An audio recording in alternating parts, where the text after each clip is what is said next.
Ya estamos ante la ley y me da mucho gusto darle la bienvenida a mi querido licenciado Raúl Ávila Fernández. ¿Cómo estás, Milik?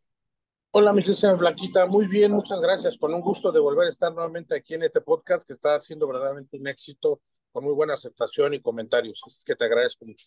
Al contrario, Milik. Oye, yo creo que el tema de hoy va a generar mucho interés porque yo he recibido mucha inquietud, muchas preguntas al respecto de compositores que están empezando, pero que ya les empiezan a grabar y que no saben cómo registrar sus temas o cómo se maneja la cuestión editorial, sobre todo para los compositores que están empezando, Milik. Claro que sí, bueno, mira, es un tema maravilloso. Qué bueno que lo sugieres porque hoy cada vez afortunadamente hay más talento, ¿no? Hoy cada vez hay más compositores, ¿no? Y pues bueno, es bueno que sepan cómo proteger sus derechos. En México existe el Instituto Nacional del Derecho de Autor, que ahí es donde lo que tienen que hacer es registrar sus obras. Las obras musicales se pueden registrar ya sea en la partitura o también en un pedazo de papel con la letra, ¿no? O también pueden grabarlo en un cassette, en un CD o en una USB y pueden acudir y registrarlo. El registro no es indispensable ni es constitutivo de derechos, ni eso va a acreditar que ellos sean los autores, pero sí deja un precedente de que el autor o autores es la persona que fue y lo registró. Pues yo siempre recomiendo hoy que aunque legalmente no es un documento contundente, pero sí es importante porque deja un indicio, una pista legal, una huella legal de quiénes son los autores y compositores de la letra y de la música. Ahí me gustaría comentar que una obra musical está compuesta por dos partes, la letra y la música. A veces un autor, hay coautorías en donde uno es el autor de la letra, otro es el autor de la música, o al revés, ¿no? Que puede ser que solamente una sola persona es el autor de la música y de la letra. Entonces, es un formato que uno puede solicitar ahí mismo en el Instituto Nacional del Derecho de Autor, se llena y es muy sencillo, pagan los derechos, lo inscriben y en el cabo de 2 semanas, 3 semanas, les devuelven su certificado. Entonces, es con lo que un autor debe de empezar. De ahí es con lo que yo recomiendo siempre que de ahí arranquen para proteger todas sus creaciones musicales. ¿Qué seguiría de Indautor? ¿La Sociedad de Autores y Compositores de México? No, no, no. El Indautor es un instituto que es del gobierno, es una autoridad del gobierno que nace para proteger los derechos de los autores, creadores, compositores de entretenimiento, de cultura. La Sociedad de No, Autores y Compositores es otra cosa.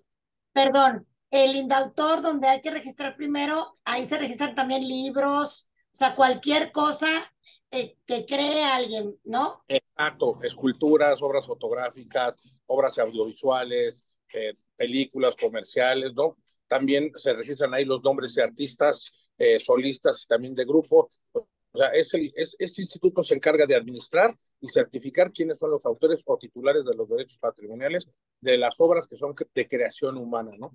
¿Qué costo tiene esta certificación aproximadamente, Milik? Porque luego la gente dice que esto es muy caro y a lo mejor es al revés, es muy económico. Es muy económico, se pagan alrededor de 500 pesos de derechos. 500 pesos de derechos. Entonces, como verás, y es más, puedes registrar una obra o una compilación de obras. No muchos autores dicen, no, pues yo voy a registrar de una vez una compilación de 5 6 7 8 obras en un CD y las puede registrar como una compilación y así se ahorran por un pago, registran las 10, ¿no? Lo ideal es que sea por obra musical, pero muchas veces cuando un autor empieza, dice, prefiero tener un registro por todas las que yo tengo, ¿no? Entonces, Ok. no es oneroso, es algo bastante cómodo para un autor que apenas empieza y lo que gana es muchísimo porque ya tiene un indicio legal de que él es el autor, ¿no? Ok, ahí ya no puede él tener, fíjate, yo pensé que se tenían que registrar en la Sociedad de Autores y Compositores de México.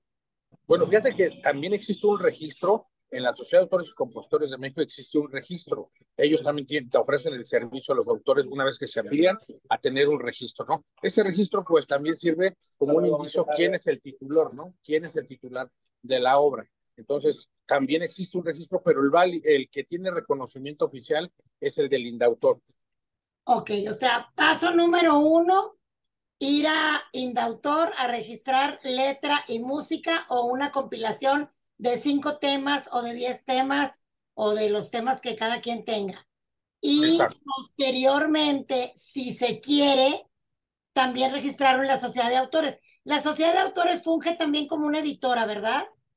Sí, claro, bueno, más que, bueno, tiene, la Sociedad de Autores nace con una autorización que le da el mismo autor, que agrupa autores para hacer la recaudación de todo lo que es los derechos de ejecución pública.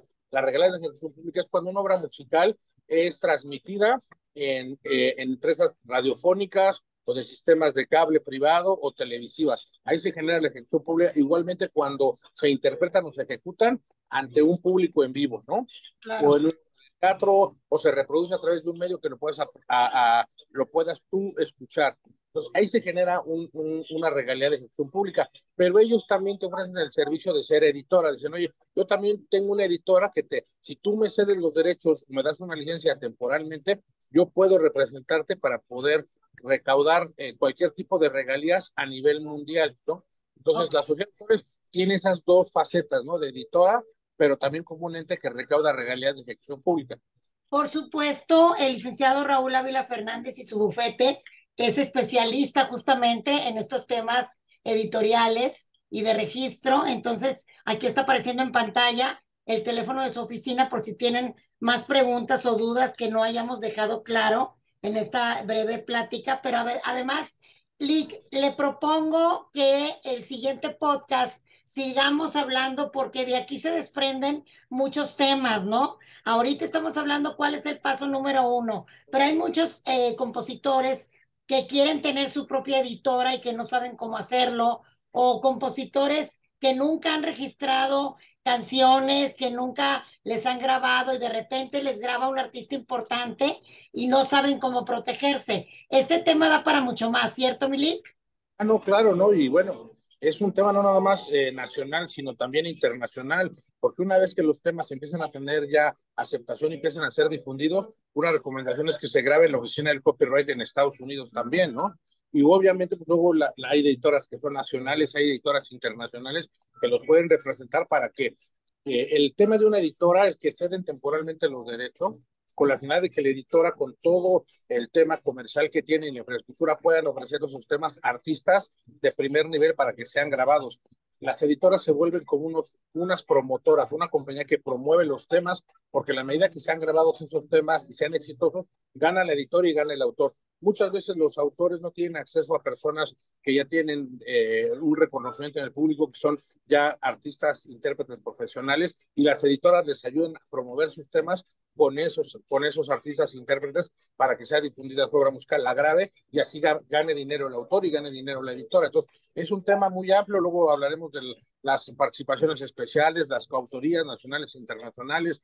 Bien, se ha dado todo un fenómeno. Hoy hay muchas obras musicales muy importantes, tipo Despacito, que llega a tener 6, 7, 8 coautores, ¿no? Y así te puedo hablar de muchos fenómenos en donde las obras musicales antes, pues había un solo compositor, después llegó que había dos compositores, y hoy las obras más importantes tienen varios compositores que se juntan, cada quien aporta su talento, su parte creativa, y hacen un tema, pues que sin lugar a dudas se ha probado que esa fórmula sucede cuando muchas personas ponen su creatividad, sale un tema maravilloso del gusto de la gente, ¿no?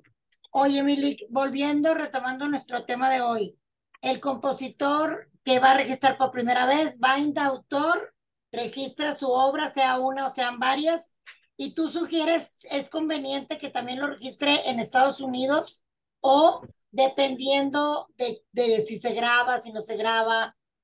Bueno, el primer paso es nacional, ¿no? Aquí en Derecho de Autor. En la medida que va teniendo importancia el tema, tiene que ir a grabar, también tiene que estar registrado en Estados Unidos para tener otra huella legal, tener una huella legal de que ya hay dos precedentes en México y en Estados Unidos, ¿no? No es necesario tener el registro en los dos territorios, pero es lo ideal legalmente. En Estados Unidos también es económico como aquí. Sí, también es la oficina hay una oficina de copyright que también depende del gobierno y también tiene un costo y más, y están más evolucionados porque lo podemos hacer por vía internet. Ellos desde México tú lo puedes hacer, no necesitamos que ir físicamente. El Indautor todavía no tiene ese servicio, pero en Estados Unidos sí tiene ese servicio, entonces es muy cómodo. Qué maravilla, Mili. Pues ya estoy ansiando que llegue el próximo jueves para hablar del siguiente tema. Te agradezco muchísimo todo el conocimiento que nos compartes y obviamente nos vemos el próximo jueves. Gracias a ti, Blanquita, y estoy a tus órdenes, y también que nuestros amigos manden sus comentarios y para seguir tocando varios temas interesantes. Muchas gracias, Milik. Un beso. Ante la ley.